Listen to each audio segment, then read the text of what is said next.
네, 안녕하세요. 네, 오늘은 농민 의식의 성장으로 농민 봉기가 일어나다라는 교과서 79페이지, 80페이지 같이 함께 보도록 하겠습니다. 네, 먼저 조선 후기 이제 세도정치 시기를 우리가 저번 시간에 배웠죠. 그 세도정치 시기의 삼정의 문란에 대해서 한번 우리가 좀 더 자세히 살펴보면서 우리 이 삼정의 문란, 그다음에 이런 상황 속에서 농민 의식은 이제 그동안 많은 수탈, 그다음에 많은 어려움 이런 것들을 묵묵히 견뎌냈던 이제 농민들이었는데 이제는 농민이 이렇게 성장하면서 그런 문제, 모순 이런 것들을 이제 가만히 당하고 있어서는 안 되겠다라는 생각을 이제 농민들이 하게 된 것 같아요. 그래서 이것을 이제 저항하는 방식으로 농민 봉기까지 일어나게 되는데요. 우리 그 과정을 한번 자세히 살펴보도록 합시다. 네, 먼저 우리 삼정의 문란부터 한번 정리해 볼게요. 그래서 삼정의 문란은 세도정치 시기에 나타났던 농민들을 괴롭혔던 세 가지 이제 방식의 세금 제도라고 볼 수 있는데요. 이제 우리가 이걸 크게 이제 세 가지이기 때문에 삼정이라고 불러요. 그래서 세 가지는 뭐가 있었냐면 토지에 관련된 세금에 대한 문란, 전정이라고 합니다. 그리고 이제 군정이라고 하는 거는 군포라고 하죠. 군대 가기 전에 군대 가기 대신에 가는 대신 내는 세금을 군포라고 하는데 그 군포에 관련해서도 큰 문제가 있었고, 마지막 환곡. 환곡은 처음에 시작은 굉장히 백성들을 위해서 백성들이 어려운 상황을 이겨낼 수 있도록 도와주는 제도로 시작했는데 여기에 이제 관리들의 부정이 더해지면서 굉장히 어려워지는 상황이 이어집니다. 자세히 한번 살펴볼게요. 전쟁은 여러분들이 뭘 기억하시면 되냐면 도결을 기억하시면 될까요? 도결이 뭐냐? 원래 법으로 정해진 세금, 토지에 대한 세금을 내야 됩니다. 우리가 영정법 배웠죠? 한결에, 1결에 4도에서 6도 정도. 그리고 뭐 대동법이라고 해서 1결에 12도 이런 식으로 정해진 세금이 있었는데 땅에 부과되는 세금이, 근데 이것을 이제 더 많이 법에 정해진 것보다 더 많이 부과를 하고요. 그 다음에 양반들은 뭐 땅을 숨기고, 양반들이 숨긴 땅은 이제 농민들이 더 많이 부담해야 되고, 심지어 주인이 없는 땅, 경작하지 않고 있는 땅에도 세금을 부과해서 농민들이 그 세금을 내야 했던 그런 상황이 이제 이 세도정치 시기에 이어지게 되었고요. 그 다음에 군정을 보시면 이제 우리가 이제 이거는 정약용이 쓴 책에 이 내용이 잘 나와 있는데요. 우리가 뭐 애절량이라는 그런 시라고 할까요? 그런 건데 여기에 뭐라고 나와 있냐면 이제 군대를 가는 남자들은 정해져 있잖아요. 16세부터 60세로 이제 그 사람들이 이제 군포를 내는 건데 아직 성인이 되지 않았던 어린아이들도 세금을 냅니다. 군포를 걷어가고요. 그리고 이제 60세가 넘었어요. 할아버지가 됐는데 또 여전히 세금을 내고, 심지어 죽었어요. 아버지가, 저희 아버지는 살아 계십니다. 여기 아버지가 죽었는데 그 아버지가 죽어서 사망신고를 했는데 사망신고를 안 받아주는 거예요. 사망신고를 안 받을 이 서류상으로는 계속 살아있는 것처럼 만들어내서 죽은 사람에게도 군포를 걷어갑니다. 이렇게 해서 뭐 원래는 원필이었잖아요.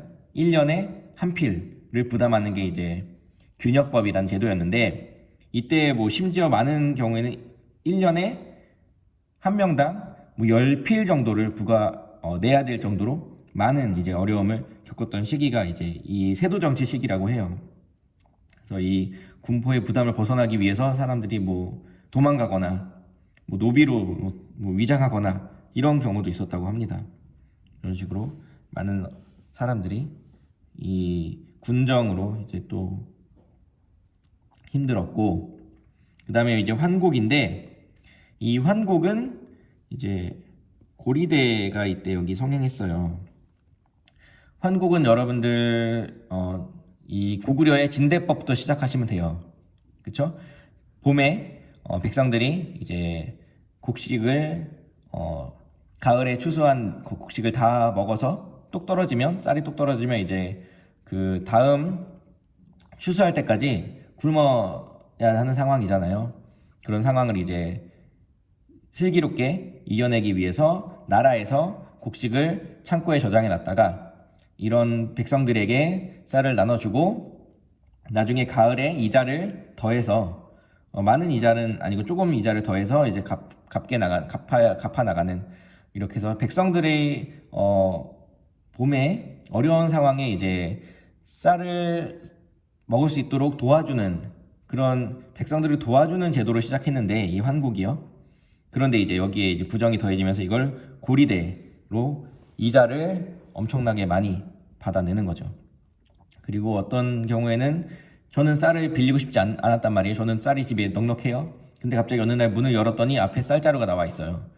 놓고 갔네요, 관리가. 그래서 근데 이 쌀자루를 열어봤더니 심지어 쌀자루 안에 쌀이 100%도 아니야.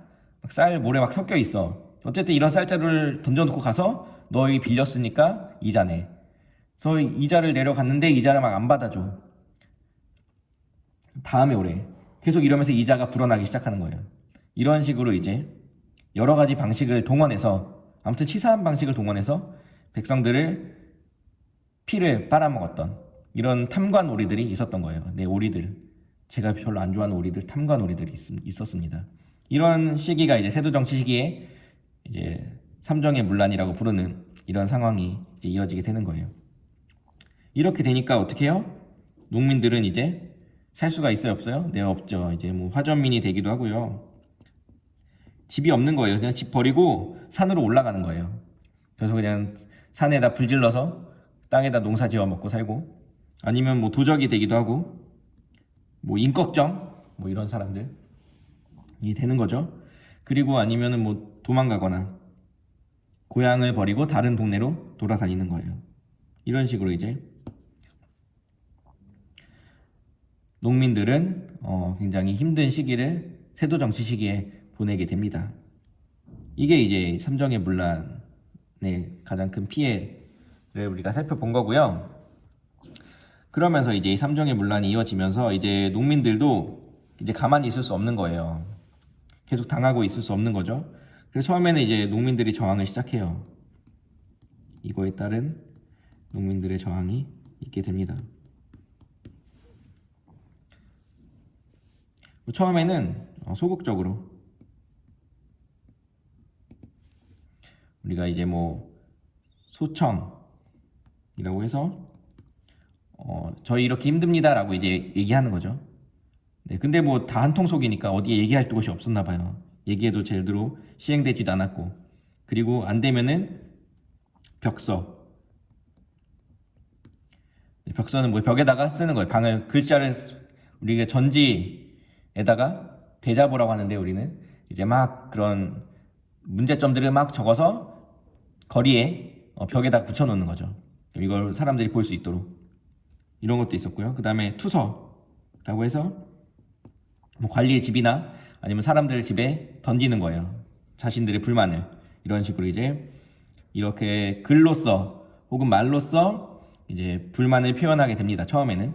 근데 이렇게 해도 제대로 변화가 안 돼요. 바뀌지 않아요. 그러니까 이제 이것이 이제 적극적으로 바뀌게 되는 겁니다. 적극적이란 얘기는 직접 이제 행동으로 옮기는 거죠. 그래서 뭐 항조라고 해서 이제 소작료를 낮추기 위해서 직접 움직임을 갖는 거예요. 무브먼트를 하는 거예요. 항쟁이라고 하는데, 그래서 그 소작료와 관련된 항쟁이기 때문에 항조라고 하는 거예요. 그래서 직접 가서 막 따지고 싸우고 이렇게 하는 거죠. 그리고 뭐 거세라고 해서 세금을 내지 않는 거예요. 배째라 뭐 이런 거죠. 이런 식으로.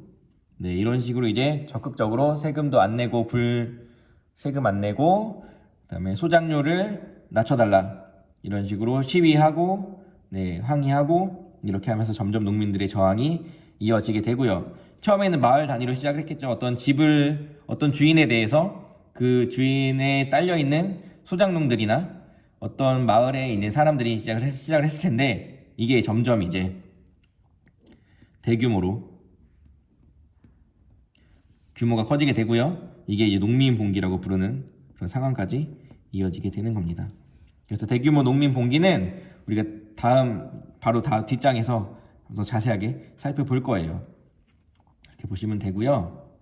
그 다음에 이 농민 봉기를 농민들만 했다면 이게 크게 농민 봉기가 어떻게 일어나지 않았을 텐데, 이 대규모 농민 봉기를 지원해 주었던 여러 계층들이 있었던 거예요. 이 농민 봉기를 누가 도와줬냐면, 이제 조선 사회에서 크게 불만을 가진 세력들이 있었다는 얘기죠. 농민들 말고도 차별받았던 사람들이 있었던 거예요. 예를 들어서 몰락 양반. 처음에 양반이었는데 이제 뭐 세도 정치 시기일 수도 있고 그 이전일 수도 있고 붕당 정치 때문일 수도 있고 여러 가지 이유로 권력에서 배제되었던 몰락한 양반들, 아니면 서얼들은 신분적으로 이제 어머니가 이제 뭐 평민이거나 노비여서 이제 양반 아버지라 부르지 못하고 양반 형을 형이라고 부르지 못했던 그런 서얼들. 그리고 뭐 중인, 능력이 뛰어났지만 돈도 많았지만 높은 관직은 차지할 수 없었던 중인들, 이런 사람들이 이제 농민봉기를 도와주게 되는 거고요. 특히 어떤 세력들이 이때 있었냐면, 우리가 조선 후기에 경제가 상업이 발달하게 되고 그러면서 이제 부를 축적하는 농민들이 생겼다고 얘기했어요. 혹은 상인들이 될 수도 있고요. 그래서 이렇게 부를 축적한 사람들, 뭐 광산업을 통해서든 아니면은 대동법의 공인들이든 아니면 광작을 통해서 이제 분홍이 되었든, 이런 사람들을 우리가 뭐라고 부르냐면 이때 요호부민이라고 불러요. 요호부민들이 이제 등장하면서 이제 이들이 농민들의 그런 불만을 봉기로 이제 표출하는 거에 있어서 함께 이제 하는 그런 상황이 이어지게 됩니다. 그래서 이제 이렇게 해서 대규모 농민 봉기가 있게 됐고요. 이제 이들과 함께 농민들만이 아닌 몰락한 양반들, 서얼들, 중인들, 혹은 요호부민들, 조선 사회에 불만을 가진 세력들이 함께 이제 이 봉기를 일으키게 된 겁니다. 그래서 여러분 이렇게 보시면 되고요. 네, 요호부민에 대한 그 내용은 교과서 79페이지에 2번 날개의 설명이 또 잘 나와 있으니까 혹시 좀 더 보충이 필요한 사람들은 그 부분을 좀 더 읽어보시면 좋을 것 같습니다. 네, 이렇게 해서 여러분들 이 세도정치 시기 농민들에 대해서 정리하시면 되고요. 우리 이제 대규모 농민 봉기 2가지만 보도록 할게요. 이제 교과서 80페이지입니다. 대규모 농민 봉기 첫 번째는 이제 홍경래 난, 못 살겠다 홍경래.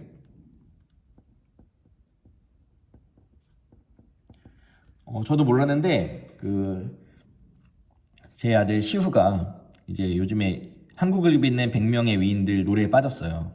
그래서 그 노래를 집에서 매일매일 흥얼거리는데 그게 5절까지 있더라고요.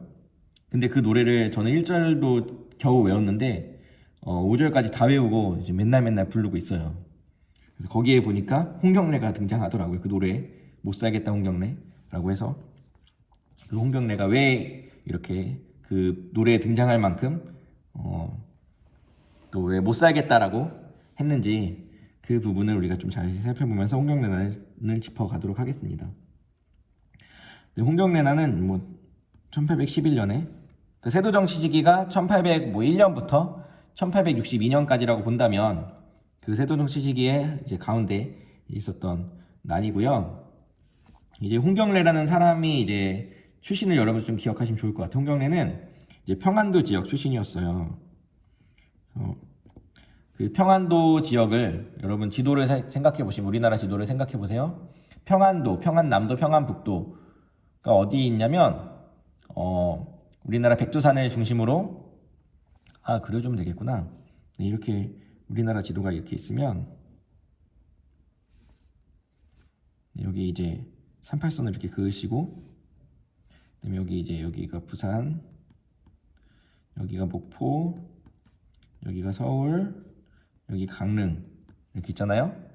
이렇게 있는데 평안도, 평안북, 북도, 평안남도, 이때 평안도라고 불렀는데 거긴 여기 이 지역이에요. 이 지역. 그리고 이 서울 경기도 위에는 황해도라는 동네가 있고요. 그리고 평안도 이쪽에는 함경도라는 동네가 있습니다. 함경도. 이런 식으로 이제 있는데 여기가 이제 백두산이 이렇게 우뚝 서 있고, 여기 백두산에서 왼쪽으로 흐르는 강은 오레가가 아니고 압록강이죠. 그리고 오른쪽으로 흐르는 강은 두만강. 이렇게 있는데 이 압록강 밑에 있는 이 지역이에요. 옛날에 그 서해가 강동 육주를 차지했던 그 지역이 되기도 하겠고, 뭐 여러 가지 역사적으로 많이 등장하죠. 이 평안도 지역의 가장 큰 도시는 평양이에요. 평양이고요. 아무튼 이 평안도 지역은 우리가 이제 우리나라로 따지면 서쪽, 한반도의 서쪽이면서 북쪽이잖아요. 그래서 우리가 서북지방이라고 불러요. 서북지방. 이 평안도를 옛날부터 우리나라 사람들은 차별을 합니다. 정부는 차별을 했고요. 높은 관직에 뽑아주지 않았고, 과거 시험 봤을 때도 차별을 했고, 여기 지역에 있는 농민들을 수탈하는 거는 뭐 당연하다 이렇게 생각할 정도로 이 서북지방, 이 평안도 지방을 굉장히 많이 차별했습니다. 홍경래도 처음에 열심히 공부해서 이제 관리가 되려고 했던 거예요. 그래서 이제 평양에서 이제 보는 과거 시험을 통과한 뒤에 서울에 가서 이제 큰 시험을 보는데 거기에서 이제 떨어진 거죠. 그런데 이 평안도 지역은 또 이렇게 사람들이 많은 차별을 받았음에도 불구하고 여기는 중국으로 가는 길목 이제 있기 때문에 여기는 무역이 활발하게 일어나게 됩니다. 그래서 여기는 이제 상공업이 또 크게 발달해요. 돈이 많았던 거죠. 여기는 우리가 지하 자원도 풍부하고 우리가 다 배웠잖아요. 배웠을까? 네. 발달하게 돼요. 그러면서 이제 새로운 돈이 많이 아까 요호 부민이라고 했던 그런 사람들이 많이 생겨나게 되고, 그리고 이 상공업이 발달하니까 또 이 발달한 이 부분을 또 착취하는, 또 과도하게 세금을 부과하는 또 이런 또 상황이 또 연출된 거예요.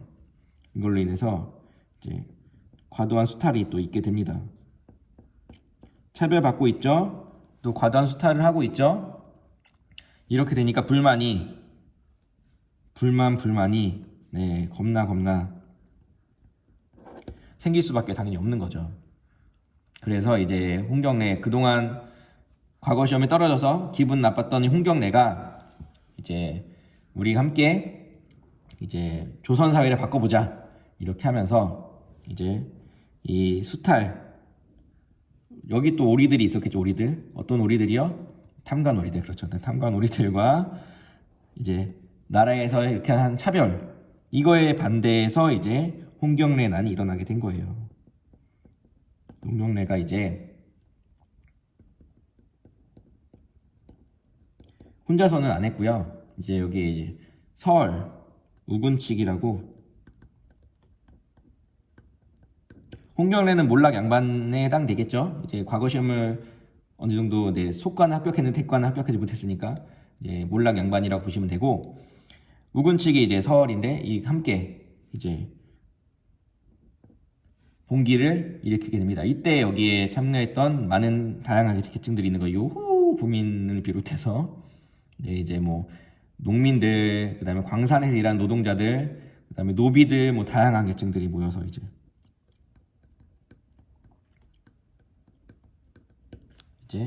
봉기를 일으킵니다. 어디에서 일으켰냐면 가산에서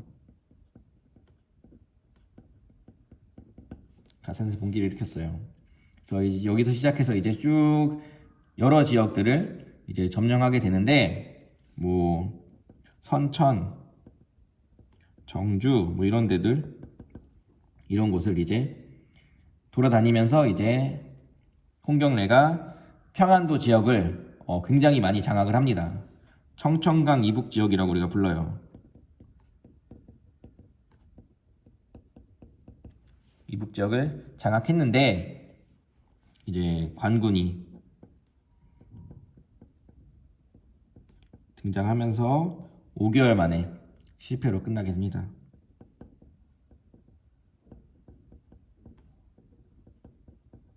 진압됐어요. 어쨌든 이렇게 해서 어쨌든 큰 경각심을 불러일으켰던 세도 정권과 지방 수령들에게 이제 차별과 수탈이 어떤 결과를 가져올 수 있는지를 보여주었던 그런 사건이라고 보시면 되겠고요. 또 하나 재밌는 거는 저는 재밌는데 재밌는 거는 어떤 게 재밌냐면 여기 선천 있죠. 선천에 있는 그 군수가 이 홍경래 난이 일어나니까 싸우지도 않고 그냥 항복을 해버렸어요. 그 사람 이름이 김익순이라는 사람인데 항복을 해서 이제 큰 벌을 받게 됩니다. 큰 벌을 받았고 그런데 이제 그 이후에 어떤 이제 한 김병연이라는 청년이 과거 시험을 보기 위해서 이제 시험장에 갔는데 그 시험 문제에 그 선천에 군수였던 김익순이 홍경래 난에 일어나자 항복한 것에 대해서 논평해 보시오. 뭐 이런 문제가 나왔던 것 같아요. 그자 이제 그 김병연이라는 그 인물이 그 김익순을 신랄하게 비판을 하고 과거 시험을 합격을 합니다. 그리고 집에 돌아갔어요. 근데 집에 돌아가니까 이제 그 시험 얘기를 했겠죠, 엄마한테. 그랬더니 엄마가 네가 그렇게 신랄하게 비난했던 그 김익수는 너의 할아버지다. 이런 얘기를 하면서 그 김병연은 그때부터 할아버지를 욕했던 내가 어떻게 나라에 충성할 수 있느냐. 효를 다하지 못했는데. 그리고 나는 하늘이 부끄러워서 하늘을 볼 수가 없다. 그리고 삿갓을 쓰고 다니면서 이제 시를 짓고 그렇게 방랑하는 삶을 살게 돼요. 그 인물이 바로 김삿갓입니다. 김삿갓. 그 김삿갓이 이때 인물이에요. 이 홍경래 난이 있을 때 김삿갓이 뭐 2살이라 그랬나 어린 나이였더라고요. 아무튼 그런 김삿갓과도 연결되는 이 사건이 홍경래 난입니다. 저는 되게 재밌었는데 여러분들은 재밌을지 모르겠네요. 그리고 그다음 또 홍경래 난 말고 또 임술 농민봉기가 또 중요하죠. 대규모 농민봉기 중에 두 번째 임술 농민봉기. 어떻게 보면 이게 진짜 농민봉기인 거죠. 홍경래 난이 몰랑 양반이 이제 그리고 하긴 이것도 마찬가지네요. 아닙니다. 다 중요한 농민봉기입니다. 임술 농민봉기는 이제 세조정치 마지막 부분에 이제 일어나게 돼요. 그래서 이제 이후에도 홍경래 난이 끝났는데도 잠깐 정권이 조심해야지 했겠죠. 근데 또 금방 또 까먹은 거예요. 계속해서 또 이제 여전히 수탈이 있게 됩니다. 그래서 이제 관리들의 수탈, 이 오리들이 문제예요. 오리들이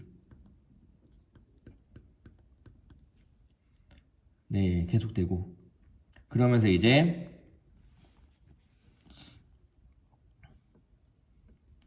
그 진주에서 먼저 사건이 일어나게 돼요. 진주에서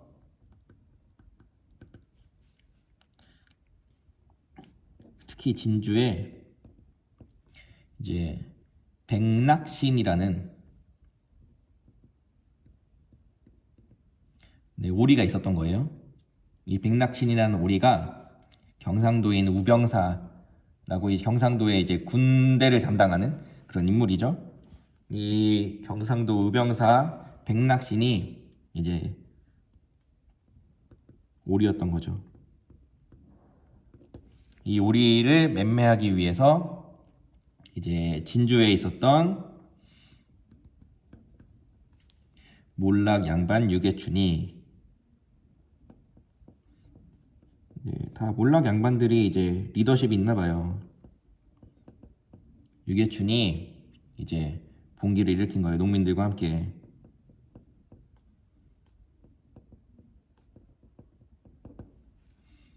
그래서 진주성을 점령하고 뭐 관할을 습격해서 뭐 조세제장을 없애고 양반들의 집을 불태우고 이러면서 이제 이것을 시작으로 이제 삼남지방이라고 해요. 이건 삼남지방. 전라도, 경상도, 충청도, 여기를 삼남지방이라고 부르는데, 이쪽에 이제 70여 곳의 농민들이 함께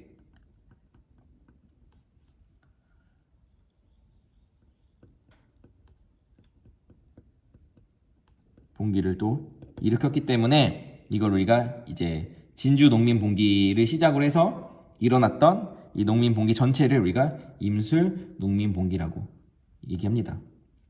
그러면서 이제 이거는 북쪽까지, 제주도까지도 전국적으로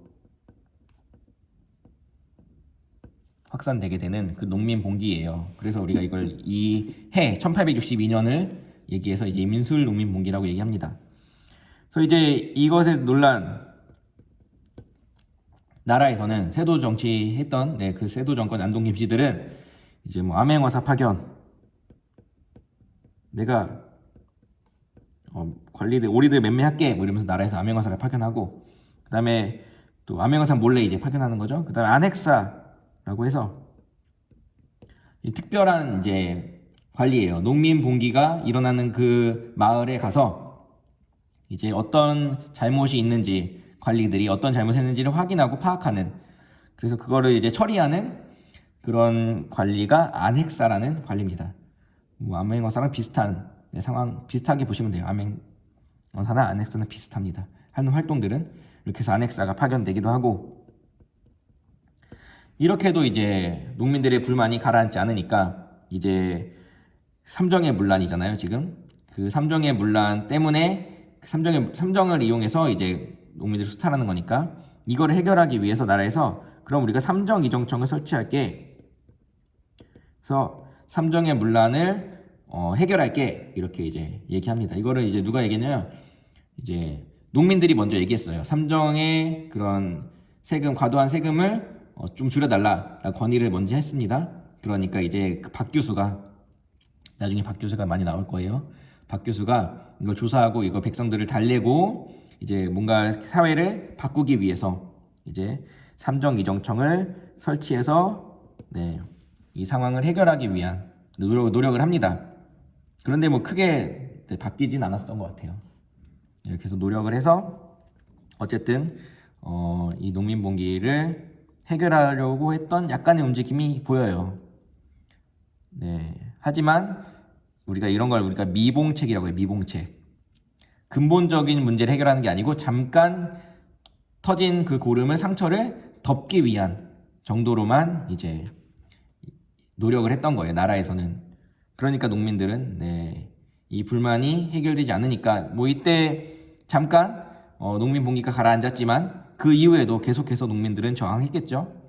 계속 저항했고요.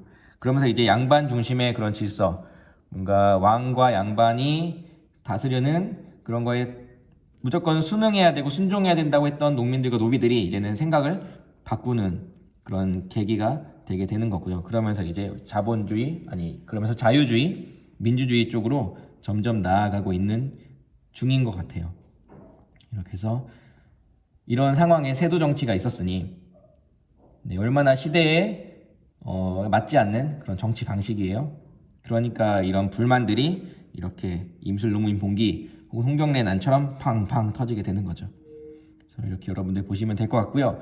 이제 그 다음은 우리가 이제 흥선대원군이 등장해서 이제 또 개혁을 하기도 하고 또 과거로 돌아가기도 하고 여러 가지 모습을 보여주는 흥선대원군의 정책을 이제 살펴보면서 이제 근대 시기로 넘어가도록 하겠습니다.